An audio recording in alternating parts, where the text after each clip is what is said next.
Le but de la visite de travail des inspecteurs de la Confédération africaine de football consiste à apprécier l'état des infrastructures en relation avec les standards de l'instance faîtière continentale.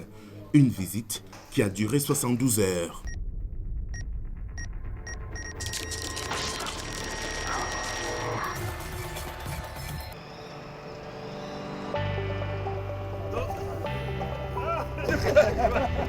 La nationalité de ton gibier.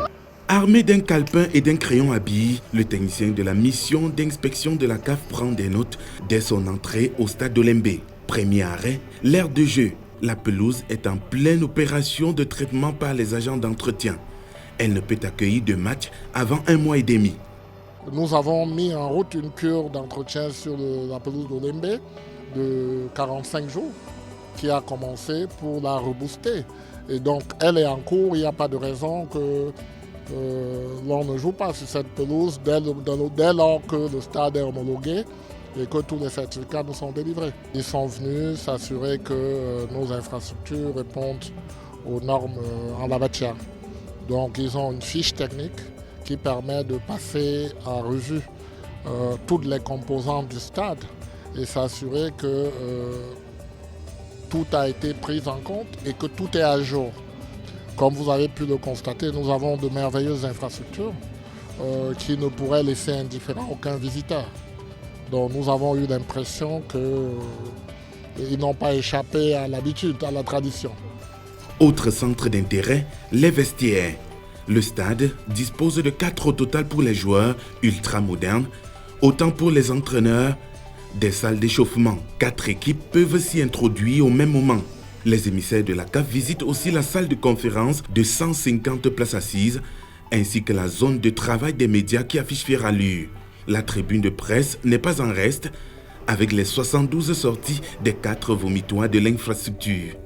Nous avons répondu, nous croyons, de façon très satisfaisante à toutes les questions qu'ils ont posées et nous leur avons donné tous les éléments d'information qu'ils ont souhaité. Sur les autres sites, évidemment, nous n'attendions pas cette visite ces jours-ci.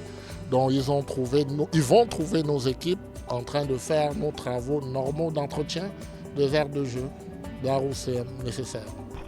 Bien avant, les émissaires de la CAF, en compagnie des responsables de l'ONIES ainsi que ceux du ministère des Sports et de l'Éducation physique, ont fait le même exercice au stade Amadou Ahidjo, où ils ont été émerveillés par l'état de l'infrastructure construite depuis 1972.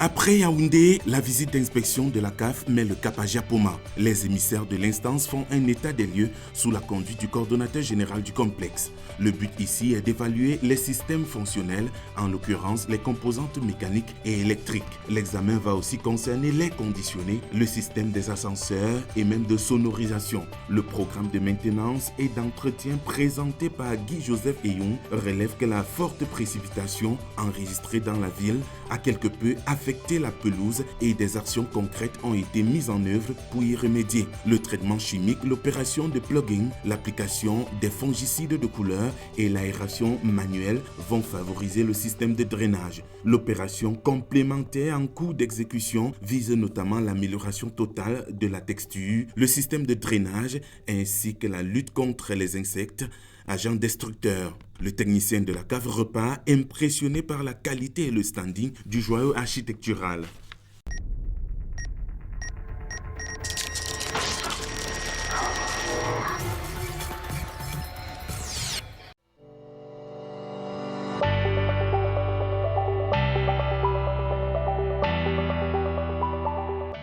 Deuxième étape de cette visite d'inspection, le stade omnisport de Limbe.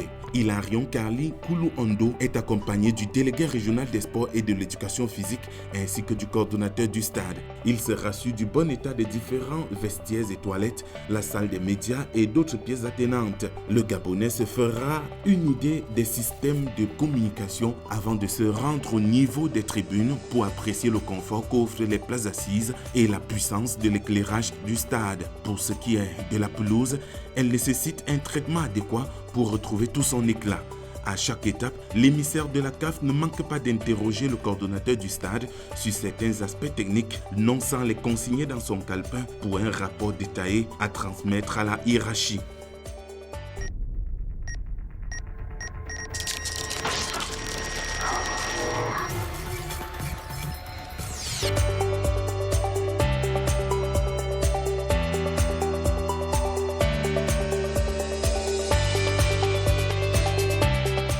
Stade omnisport de Kwekon à Bafoussam, la dernière étape.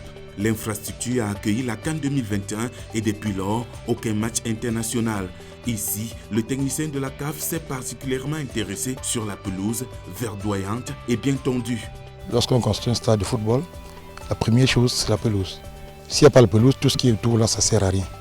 Donc moi, je crois que, vu l'état de notre pelouse, nous pouvons espérer que dans les prochains jours, les prochains mois, que cette visite permettra que le Stade Bafoussam puisse accueillir les matchs internationaux. Ensuite, un tour dans les méandres du joyau, les vestiaires, les gradins, la zone média ainsi que les issues de secours. À Bafoussam, les installations sont bien entretenues et peuvent accueillir une rencontre internationale sans problème, de jour comme de nuit.